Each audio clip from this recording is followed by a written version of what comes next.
Have you ever wondered what it would be like to live almost 1,000 years? Enough time to master every discipline, store an immeasurable wealth of wisdom, and watch civilizations rise and fall before your eyes. This is not science fiction. It was the reality of the first humans that Dios created. Adam lived 930 years. Methuselah reached the incredible age of 969. And an entire civilization flourished with a longevity that still takes our breath away today. But then, something changed drastically in human history. In Genesis chapter 6, verse 3, we read one of the most intriguing phrases in Scripture. "My spirit will not remain with the human forever, for he is mortal. His days will be 120 years. Why did Dios make such a precise decision? What happened for the Creator to set a limit on human time? In the next few minutes, we will reveal the heart of this decision and what it means for your life right now. You'll see truths that can change how you understand Dios's plan and the purpose of human life. Preview. In a moment, I'll show you a detail almost no one notices that explains why many misinterpret the 120. You'll see it in a few minutes. Before we go on, drop your comment now with, "I want to understand the 120. That phrase activates your mind and unites us as a learning community. Let's continue. When we think of Adam, many imagine a primitive, naive man barely discovering the world. The biblical truth points to another image. A human being formed by Dios with a clear mind, capable of naming creation with understanding, not slapping random labels, but recognizing essence and purpose. For 930 years, Adam observed, ordered, and passed knowledge on. We are not talking about a caveman, but a pioneer of understanding. Imagine that torrent of experience, every creature, every season, every phenomenon. That wisdom didn't vanish into the air. It was shared across generations. Adam saw cascading descendants, and with them, the transfer of knowledge, a living library walking among his people.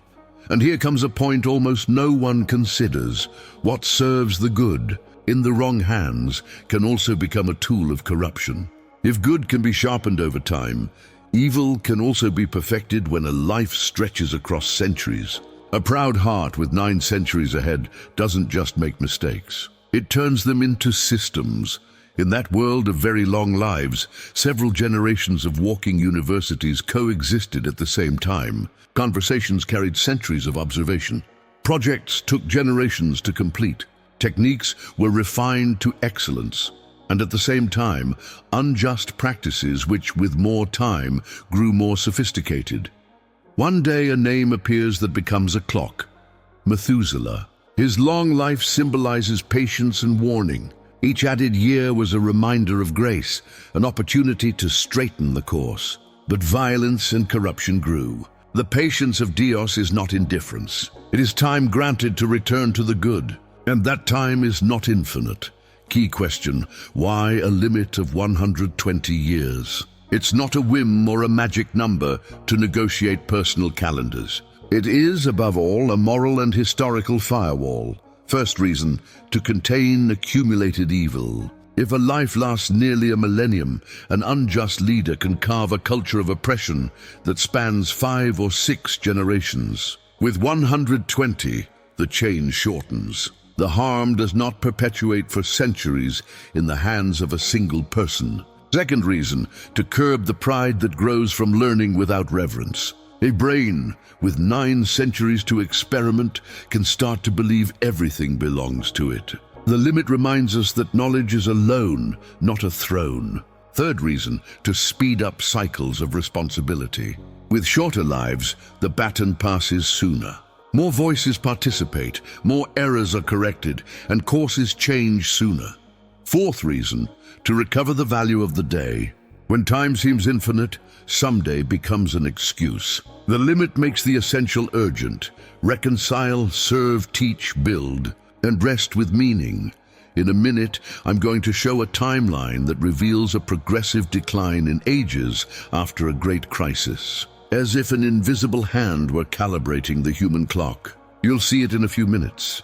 Visualize the culture of that antiquity. It wasn't pure improvisation. There were cities, refined crafts, music and metallurgy. With centuries to practice, artisans become masters, builders think at scale, leaders manage entire populations. But when the intention of the heart strays, skill becomes a tool of domination. That's where the limit arrives like a bitter yet necessary medicine. It cuts the supply of time so pride doesn't take over everything. Pay attention to this point. Reducing the length of life does not reduce the density of life. It compresses it, focuses it, makes it meaningful. Whoever understands the limit stops measuring success by the number of years and starts measuring it by the quality of decisions. A day is worth more when it has purpose.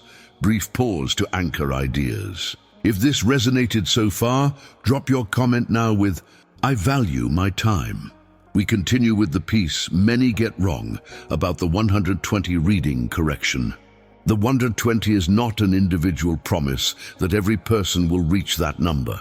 It's a framework that Dios places to channel human history.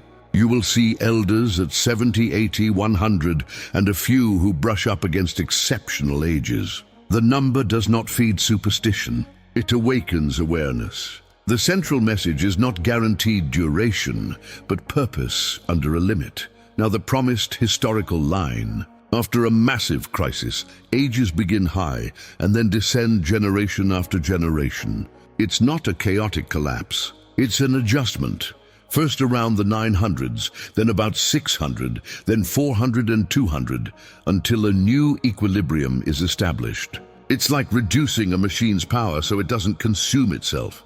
The goal is not to impoverish life, but to protect and reorient it.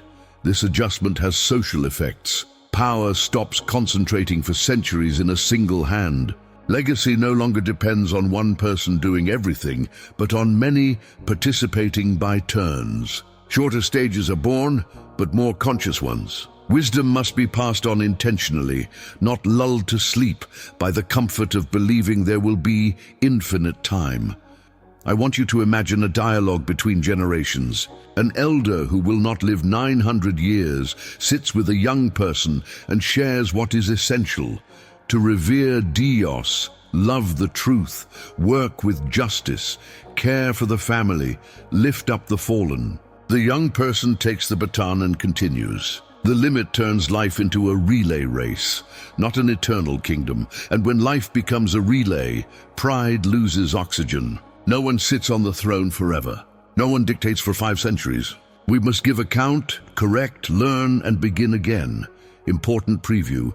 In a few minutes, we're going to connect this limit with a surprising precision in the history of Dios's people, where generations are linked to fulfill a greater promise. This is not empty numerology. It's coherence among time, purpose, and faithfulness. You'll see it in a few minutes.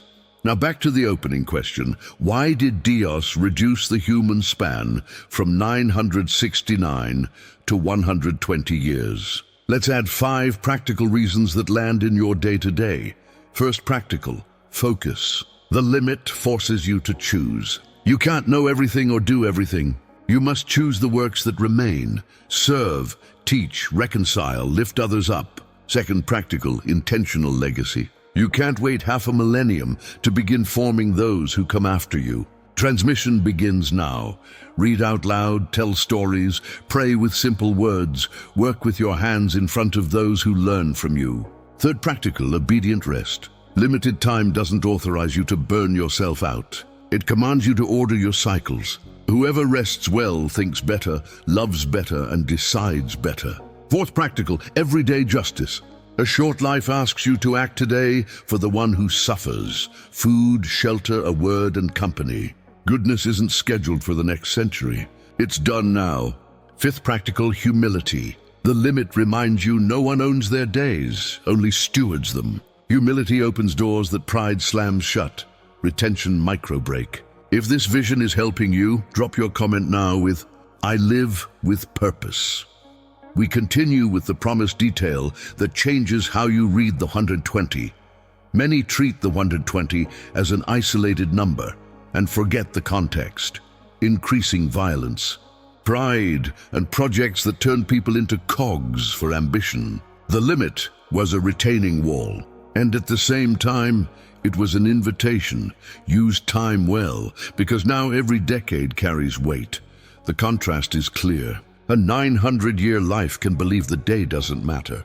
A 120-year life understands that a day is a seed. A day can repair, begin, teach, and heal. The limit doesn't shrink life. It intensifies it. Let's picture the symbolic scene of a boat being built while the world mocks. How long does it take to build obedience? As long as it takes.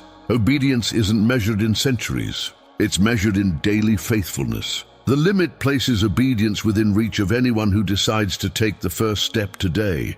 Engrave this: the 120 did not come to humiliate humans, but to humanize us, to remind us that our greatness is not born from the length of our biography, but from whom we walk with each day. Whoever walks with Dios for 70 years sows more than someone who walks alone for 700. I want to close this section with 10 memorable images that cement the message in your memory and boost retention, because what you remember, you practice. Image 1, the clock and the compass. The clock tells you how much. The compass tells you where. The limit gives you a compass. Image 2, the lit table. Every meaningful conversation extends your life's reach more than 100 hours of empty entertainment. Image 3, the open workshop. Train someone now. Wisdom that isn't shared rusts. Image 4, the quiet room. 15 minutes of silence a day clear a week's noise. Image 5, the short list. 3 yeses and 3 nos define your year better than 100 blurry goals. Image 6, obedient rest. Stopping isn't wasting time. It's preserving it. Image 7, the gratitude notebook. Giving thanks reveals treasures that hurry hides. Image 8, the interrupting embrace. Interrupting your schedule for someone's good is purpose defeating ego. Image 9, the open door. Hospitality as a way of life. The limit turns the home into a lighthouse. Image 10, the baton in your hand. Don't compare yourself to the one who ran before. Take the baton and run your stretch.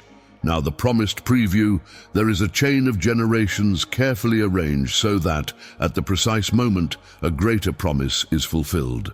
This isn't about playing with numbers. It's about seeing how limited time compels generations to follow one another with rhythm and direction. That weaves a tapestry of history where nothing is accidental. Each short life, well lived, becomes a necessary thread for Dios's plan to advance, and back to you. What does it mean for your routine that life is not measured in centuries? It means today counts, that your next decision can correct an ancient wound, that your act of justice can open a path for someone you don't even know, that your word can rescue a tired heart, that your rest can save your mind, that your simple prayer can bring order to an entire home. If these words reordered you on the inside, tell me in one line what your next concrete step will be. Drop your comment now with "My time has an owner," and write the action you will take today. I'll read and respond in the first hours, closing with commitment. The 120-year limit didn't shrink our story. It put it on track. It stopped the pride that perfects itself across centuries, redistributed power, accelerated responsibility, and gave each person back the glory of choosing with urgency. If you walk with Dios, brevity doesn't scare you. It wakes you up. And when a life wakes up, every day becomes long, because it is full of meaning. If this message spoke to your heart, drop your comment now with "My time has an owner," and write in one line the decision you will make today. Subscribe and turn on notifications. Here we awaken minds with clear, no sugar-coating biblical content. Share this video with 2 people and in your group. Each share opens a door you cannot see. And take the next step right now. Go to the recommended video where we unravel the origin of woman and the code that connects to this theme. I'll see you there.